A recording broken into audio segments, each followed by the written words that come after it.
국면의 IWC에서 공식 탈퇴했습니다. 이에 따라 일본은 야마구치현 시모노세키와 홋카이도 구로시에서 오늘 포경선이 출항해 31년 만에 상업 포경을 재개합니다. 요미우리 신문에 따르면 일본 어부들이 고래를 잡는 곳은 일본 영해와 태평양과 오츠크해의 배타적 경제 수역입니다. 어부들은 이곳에서 밍크고래, 브라이드고래, 보리고래 등 3종의 고래를 대상으로 상업 포경을 할 수 있으며 포획 두수 상한은 쿼터로 제한될 예정입니다. 박성현이 미국 여자 프로골프 투어 LPGA 투어 월마트 NW 아칸소 챔피언십에서 정상에 올랐습니다. 박성현은 오늘 미국 아칸소주 로저스의 피너클 컨트리 클럽에서 열린 대회 마지막 라운드에서 5언더파를 치며 최종 합계 18언더파를 기록해 박인부와 김효주를 한타 차로 제치고 우승을 차지했습니다. 올해 LPGA 투어 2승째를 올린 박성현은 LPGA 투어 통산 7승과 함께 세계 랭킹 1위 자리에 복귀했습니다. 오늘부터 버스와 방송, 금융과 대학 등 특례 제외 업종의 300인 이상 사업장도 주 52시간 근무제를 시행합니다. 특례 제외 업종은 지난해 3월 근로기준법 개정으로 노동시간 제한 특례에서 제외된 업종으로 노선버스와 방송, 금융과 숙박, 음식과 주점, 연구개발 등 21개 업종입니다. 날씨입니다. 오늘은 전국에 가끔 구름이 많이 끼는 가운데 호남지방과 경남, 제주도에는 오후까지 5에서 30mm의 비가 내리겠습니다. 비가 오는 동안 일부 지역에서는 벼락이 치고 돌풍이 부는 것도 있겠습니다. 내일은 전국에 대체로 맑은 날씨가 이어질 것으로 보입니다. 내일 아침 기온은 전국이 15도에서 21도로 오늘과 비슷하거나 조금 낮겠습니다. 서울지방 현재 기온 27.1도입니다. KBS 제1라디오 1시 뉴스를 마칩니다. 지금까지 아나운서 김기만이었습니다. 현재 시각 1시 5분입니다. KBS.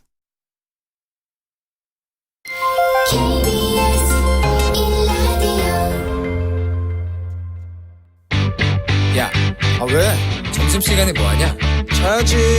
야, 그러지 말고 이거 한번 들어봐. 뭔데? 지금 당장 라디오를 켜봐. 나른한 오후 깨울 시사 토크쇼. 모두가 즐길 수 있고 함께하는 시간. 유쾌하고도 신나는 시사 토크쇼. 오태훈의 시사본부. 네, KBS 라디오 오태훈의 시사본부 2부 시작하겠습니다. 저희 시사본부는 청취자 여러분들의 참여로 이루어집니다. 샵 9730번으로 생방송 중에 의견 보내주시면 되고요. 짧은 문자 50원, 긴 문자 100원의 정보 이용료, 어플리케이션 콩은 무료로 참여하실 수 있습니다. 그리고 팟캐스트 콩, KBS 홈페이지를 통해서도 언제나 시사본부 다시 들으실 수 있습니다. 매주 월요일 2부에는 주요 정치권 동향을 짚어보는 시간 정치 구말리가 있습니다. 오늘 정치 구말리 KBS 유튜브에서 KBS 1라디오를 통해서 실시간으로도 인터뷰 영상 보실 수가 있습니다. 오늘 정치 구말리의 주인공은 더불어민주당의 이종걸 의원과 함께하겠습니다. 어서 오십시오. 예, 안녕하셨습니까. 이종걸입니다. 예, 저희가 1년 전쯤 아마 전화 인터뷰를 한번 했던 경험이 있고요. 그 이후에 이제 다시 좀 뵙게 됐습니다. 먼저 나와주셔서 감사합니다. 맞습니다. 예. 먼저 국회 얘기를 좀 말씀을 나눌까 했는데 주말 사이에 워낙에 큰일이 벌어져서 예. 세기의 회동 역사적인 만남이 있었습니다. 네. 어떻게 보셨어요? 그 전에 예상은 하셨습니까? 예상 못했습니다. 전혀. 예. 네. G20 회의를 마치는 그 시점쯤에 트럼프 대통령이 이번에서 김정은 만남은 없을 것이다. 분명히 얘기를 하셨고. 네. 그리고 또 사실 우리 대통령이 1박 2일 여기 묵는 것도요. 예. 1박 2일 묵으려면 어느 호텔 정리한다든지 이러면 한 2달 전부터 움직이기 시작해야 되거든요. 그렇죠. 이게 예, 대통령이 움직인다는 것은 그건 이미 다른 모든 그 조직들 시스템이 움직인다고 생각을 해야 되거든요. 그런데 그런 것이 전혀 흔적도 없었습니다. 그러니까 저야 정말 상상 밖이었던 그런 아주 서프라이즈가 정말 즐거운 서프라이즈가 됐습니다. 청와대에 있었던 저녁 만찬에서 잠깐의 언질이 있었고요. 네네. 그리고 이제 청와대에서 공동 기자회견 자리에서 우리가 곧 갑니다라는 얘기를 했습니다. 네. 그 상황까지 그리고 군사분계선에서 만남까지 자유의 집에서의 회동까지 네. 어떻게 보셨어요? 이미 비핵을 위해서 남북미 특히나 북미 간의 관계는 이제 어떤 의지는 결정이 됐다 이렇게 생각을 해야 될 것 같습니다. 예, 이제 예. 같은 열차를 탔다. 다만 이제 북한은 북한대로 또 미국은 미국대로 어제 그 보도를 하는 태도나 이런 걸 본다면 아직도 까칠하지 않습니까? 믿지 못하는 네네. 서로의 불신이 깔려 있고 또 어떤 절차를 밟는 데 있어서 서로 양해 없이 이루어져야 되는 것, 양해해야만 되는 것들이 또 깔려 있습니다. 네. 북한을 보면은 그동안 몇십 년 동안 핵을 위해서 줄다름 쳐온 그 군부라든지 기타 그 이해관계 세력들이 있을 것입니다. 예. 김정은이 아무리 경제 개방, 개혁 개방을 위해서 이것을 우선시하려고 한다 하더라도 여러 가지 검증 단계 또 반대에 대한 어떤 의견의 무마 이것들이 있어야 될 거라고 생각합니다. 네. 그렇기 때문에 아직 남아있는 산들이 많아 있는데 어제 그 두 정상의 어떤 정치적인 그 힘, 정치적인 그 행동 그것이 하나의 일회성 행사가 아니라 네. 정말 어떤 속에 있는 국민들의 의지 어떻게 보면 북한의 국민들이 어떤 생각을 하고 있는지 우리 대한민국 국민들이 어떤 생각을 하고 있는지에 대한 이걸 한번 에드벌룬도 그냥 정말 전국에 띄운 에드벌룬을 통해서 저는 의지를 확인했다고 생각합니다. 네. 아마 김정은 위원장이 그리고 또 북한 주민의 생각들을 마다하지 못하는 것처럼 아마 이 핵을 붙들고 있는 군부도 저는 이번 기회에 이게 갈 길이 있구나라는 걸 느꼈을 거라고 저는 생각합니다. 그런 정치적 그 이벤트를 통해서 이벤트 이상의 국민적 각인의 효과가 네. 저는 생겼다 생각합니다. 예. 그래서 저는 이미 트럼프 대통령이 김정은 위원장을 이제 그 백악관으로 초청하지 않았습니까? 거기에 네. 뭐 명시적인 대답을 하지 않았지만 부인하지 않음으로써 저는 어느 정도 그것이 이루어지고 있다라고 생각하는데요. 백악관에 가게 된 순간 어떻게 되겠습니까? 네. 이미 고위급 실무회담이 이제 이루어져야 됩니다. 바로 즉시. 지금 이제 그동안 소강 상태에 있었던 단절된 평화의 열차, 비핵의 열차는 이제 다시 뚫렸다. 그 뚫리는 그것들을 국민의 힘으로 받쳐나가야 된다. 저는 정치인이 예. 이번에 될지도 모르고 안 될지도 모른다. 이 평화의 문이 열렸는데 정말 그 신랄 같은 그 틈을 통해서 그 평화라는 어떤 광명이 열렸는데 네. 그 광명을 바로 우리가 열지 못하면 이제 못 연 것에 대한 기회를 상실한 사람이 아니라 철천지의 어떤 역사의 반역자가 되지 않겠나 저는 그런 생각이 납니다. 이번에야말로 네. 저렇게 트럼프가 열어놓은 기회의 땅을 우리가 반드시 열지 않는다면 저는 이제 역사의 반역자가 될 각오를 하고 우리 정치들이 나서야 된다. 그래서 그러기 위해서는 정말 이제 한 자유한국당이 아직도 그 정신을 못 차리고 있는데 말이죠. 네. 이것은 어느 정치 세력 어느 누구가 먼저 선점해 가지고 이루어지는 평화의 문이 아니다. 이거는 같이 가야 된다. 어떤 분이 그런 얘기 하시더라고요. 트럼프가 그 미국 사람들이 철천지 왼수라고 생각하고 괴물이라고 생각하는 김정은을 저렇게 네. 앞장서서 용서하고 문을 여는데 지금 이 문제에 그야말로 난관이 되고 장애가 되고 있는 어떤 정치인들 뭐 예를 들면 과거에 박정희 대통령의 독재라든지 네. 이승만 대통령의 분단의 어떤 책임이라든지 뭐 이런 것들을 침소봉대하면서 우리가 문을 닫았던 그것까지 이제 재평가해서 예. 김정은 위원장도 용서하는데 그건 이제 자유한국당 방식의 예. 해법입니다만 그러니까 그 부분을 제가 좀 바로 말씀드릴게요. 최고위원회의에서 오늘 네. 몇 가지 입장들이 나왔는데 먼저 손학규 바른미래당 대표는 대한민국 영토 내에서 이루어진 회담에 대해서 대한민국 대통령이 역할도 존재도 없었다라고 얘기를 했고 황교안 자유한국당 대표는 북한의 통미봉남과 미국의 자국 우선주의 사이에서 또 다른 심각한 위협에 직면할 수 있다는 측면에서 회담에 문 대통령이 참석하지 못한 것이 대단히 아쉬운 부분이다. 이런 지적들을 했거든요. 여기에 대해서 좀 말씀을 좀 부탁드리겠습니다. 예. 그거는 좀 단견이라고 생각합니다. 네. 오히려 문재인 대통령이 스스로 같은 자리에 있으면서 빠져줌으로써 이 남북미의 새 정상의 입장을 우선 북미에 앞장서게 함으로써 오히려 이것들을 더 촉발시키고 증진시켰다라고 하는 생각을 어느 국민들이 안 하시겠습니까? 예. 예전에 우리 94년도에 제네바 협정과 경수로 협정을 했을 때 그때 김영삼 대통령은요, 우린 난 그런 거 안 한다 해서 상관 안 한다고 그랬어요. 그래가지고 클린턴과 그때 갈루치인가요? 갈루치가 와서 제네바 협정을 해가지고 경수로 하나 줘주는데 7대 2대 1. 그때 일본도 2를 부담하고 네. 미국이 1을 부담하고 우리가 7을 부담했죠. 그때 김영삼 대통령이 공식적으로 우리는 이런 우리와 뜻과 관계없는 남북의 문제들은 내가 직접 나서지 않겠다라고 해도 어떻게 됐습니까? 결국 끌려가 되지 않았습니까? 네. 지금 문재인 대통령은 이 자리에 주도자이고 이 자리를 만들어낸 장본인입니다. 그렇지만 본인 스스로가 겸손하게 이 성과를 북미에게 돌림으로써 네. 이 문제의 진정한 주도자임을 우리 국민들한테 보여주신 거죠. 저는 이번에 사실 거꾸로 얘기하면 네.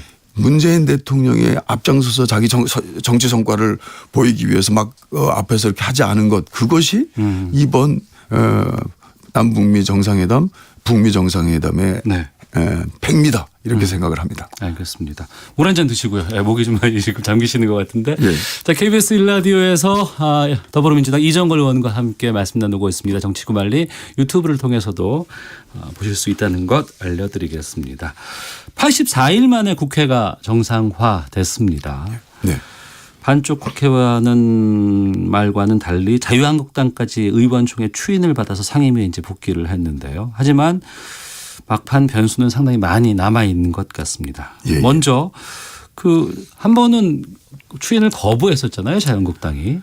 예, 이번 이제 5당 대표가 서로 합의한 것을 자유한국당 의원들이 의총에서 네. 추인 거부를 해버렸습니다. 예, 그리고 나서 이제 다시 이번에 재차 추인을 했을 때 이건 받았습니다. 네. 왜 받았다고 보세요? 제가 그때 나경원 대표에게 재신임을 국민들에게 물어라. 네. 그렇게 되면 국민들이 재심해 줄 것이다. 그리고 의총에 끝장 토론을 해라. 의총에서 그렇게 제가 고언을 한 적이 있는데요. 네. 결국 갈 것이 간 겁니다. 그때 자유한국당 의원들이 자기들의 권한과 자기들의 주체가 보이지 않는다라고 해서 이제 추인 거부를 했지만 네. 그것은 정치적 하나의 과정상의 제스처라고 저는 생각합니다. 그래서 결국 갈 수밖에 없었던 이제 이것을 우리 국민들이 보여줬고 그래서 네. 저는 그 사이에 나경원 대표가 서로 합의한 내용들을 거기서 문구가 네. 무슨 합의의 정신에 따라서 처리한다라도 한 그 문구 하나 가지고 그렇게 한 것을 가지고 이거 옹색한 자유한국당의 그 추인 불가라는 사실에 직면했는데요. 네. 결국 어떻게 됐습니까? 저는 나경원 대표의 그래도 담대한 생각이 저는 빛을 발했다. 저는 네. 그렇게 생각하고요. 결국 가고 있는 것에 대해서는 이제 이번에 얻은 것들 실리를 얻었을 때 무슨 정개특위위원회 한석 또 위원장 둘 중에 하나를 얻었다는 것은 실제 추인 불가를 추인으로 바꾸는 명분이 되기에는 좀 부족합니다. 실제 네. 이미 그것은 패스트트랙에 들어가 있는 그 법의 경우에는 그런 미세한 조정을 통해서 이루어질 수 있는 것이 아니기 때문에 그렇습니다. 네. 그렇게 보는 것이고요. 어떻든 나경원 대표가 이번에 추경에서 스스로 몫인 예결특위위원장마저도 포기하게 하는 그 추인 불가의 그것들을 그대로 그냥 방치했을 때는 자멸한다는 것을 잘 알고 있었기 때문에 네. 이렇게 끌고 나간 것만 해도 다행이고 또 이제서야 시작한 것만 해도 저는 자유한국당이 잘했다. 안타까웠지만 잘했다 이렇게 생각합니다. 네.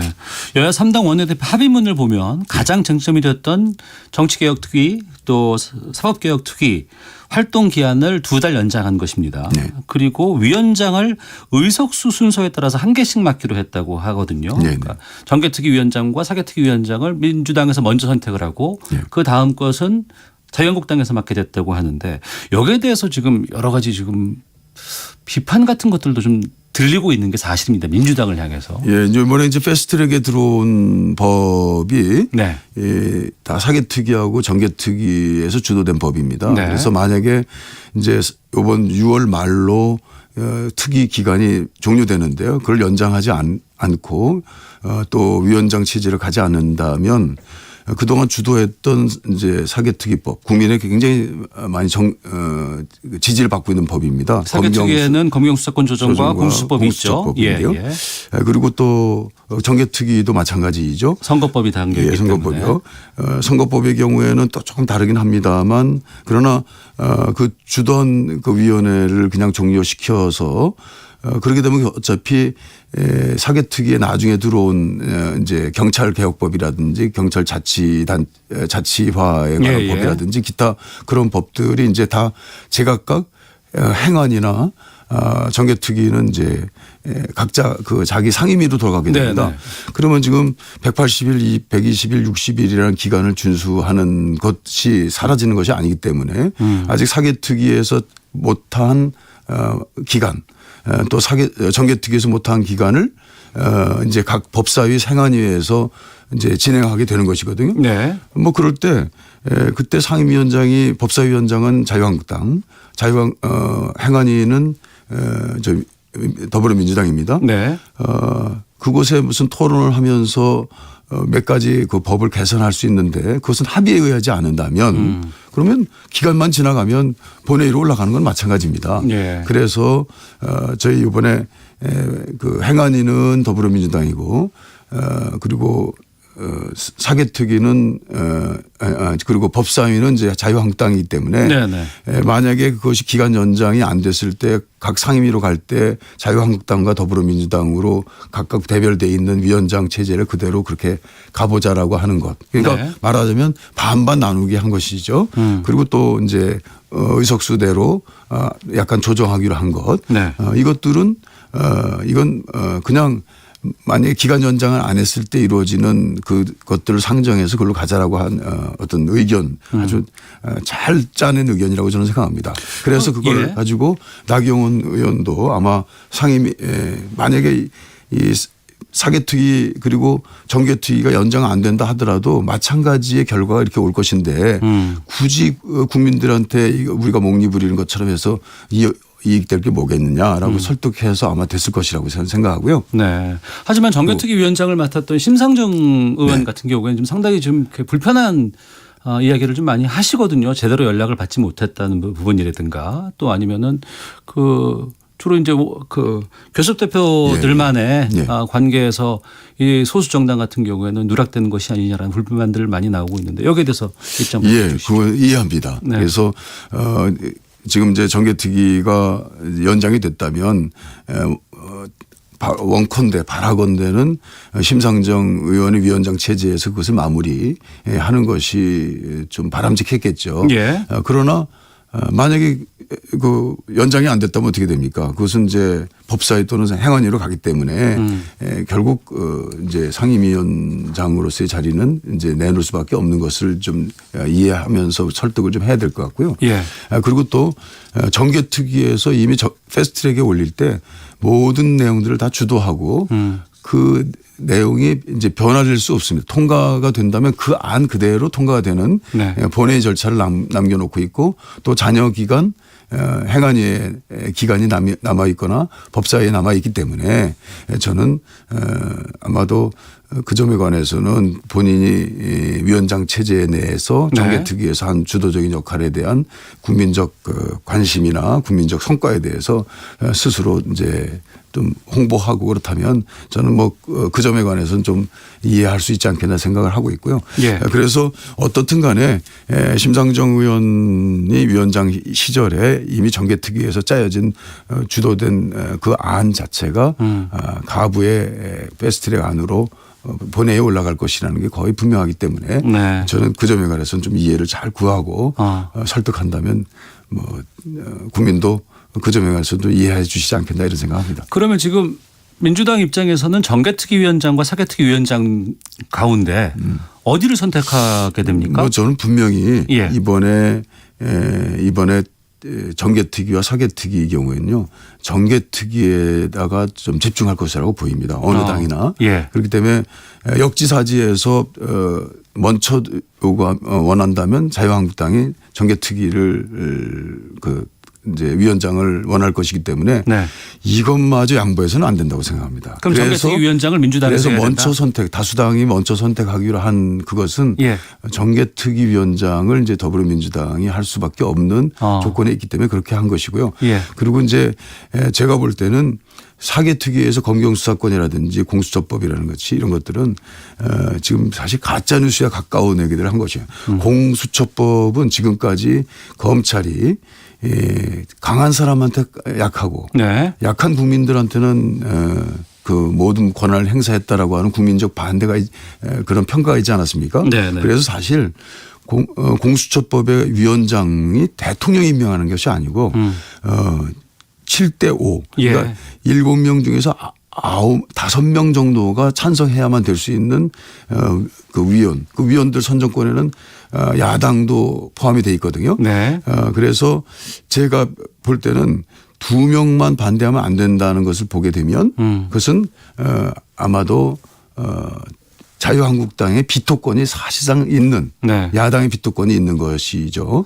그렇기 때문에 그 위원장 선정권 가지고 자유한국당이 주장한 것은 그렇게 적절치 않고요. 예. 그리고 또 공수처법 내용에 있는 것을 본다면 대통령을 포함한 지금 현재 가장 고위 공직자로서 지금까지 검찰 경찰의 수사망에 좀 약한 고리가 됐다고 생각하는 그 등이 다 들어 있습니다. 그렇기 네. 때문에 이 공수처법은 굉장히 국민들이 찬성도가 높은 법이거든요. 그런 법과 검경수사권도 마찬가지입니다. 예, 지금까지 검찰 중심의 내용의 한 7, 80% 수사권을 사실상 경찰에 넘기는 그런 내용인데 그 내용은 사실 자유한국당이 강하게 주장해 봐야 어떻게 크게 많이 변화할 것들이 없다고 생각합니다. 그래서 민주당이 정개특위위원장을. 그렇죠. 이번에 두 가지 특위 중에서 예. 우선 쟁점이 될 수 있는 집중해야 되는 특위는 정개특위이기 때문에 정개특위를 당연히 더불어민주당에서 갖게 될 것이고 그 네. 집중적으로 이번 이후의 라운드는 진행될 것이다 이렇게 생각합니다. 알겠습니다. 의원총회에서 결정하나요, 이것은? 아마 의총에서 의견을 받을 것입니다. 받을 것이고 아마 결국 의총에서 의견이 좀 분분하겠습니다만 네. 지도부에 원내대표 지도부에 아마 최종적인 것들은 맡기지 않겠나 알겠습니다. 이렇게 생각합니다. 자, 정치구말리 더불어민주당 이정걸 의원과 함께하고 있는데 청취자 8345님 자유한국당이 남북관계 관련해서 내놓은 논평들을 보면 평화와 번영보다 긴장과 냉전을 부추긴 듯합니다. 남북관계는 정치적으로 이용하지 말아주세요 라고 의견 주셨고 최영식 님도 대한민국 땅에서 회담을 하는데 끼지도 못한 건 매우 아쉽습니다. 문재인 대통령도 함께했으면 좋았을 것 같습니다라는 의견도 일부 보내주고 계십니다. 정치 관련해서 몇 가지만 좀 질문 드리고 마무리를 해야 될 것 같습니다. 예. 지난번에 그 의원, 그러니까 원내대표 간의 합의문을 추인 거부한 가장 근본적인 원인으로 지적된 것 가운데 네. 그 자유한국당 패스트트랙 과정에서 고소고발 문제가 좀 불거졌습니다. 네. 아마 이제 곧 줄소환이 좀 이어지지 않을까 정치인들에 대해서 이런 뭐 전망도 나오고 있는데 이건 어떻게 해야 된다고 보세요? 뭐 사실 저도 고발됐습니다. 그래서 예. 제가 왜 조사 안 하느냐 나 먼저 조사해라라고 그 경찰청장한테 얘기를 했습니다만 예.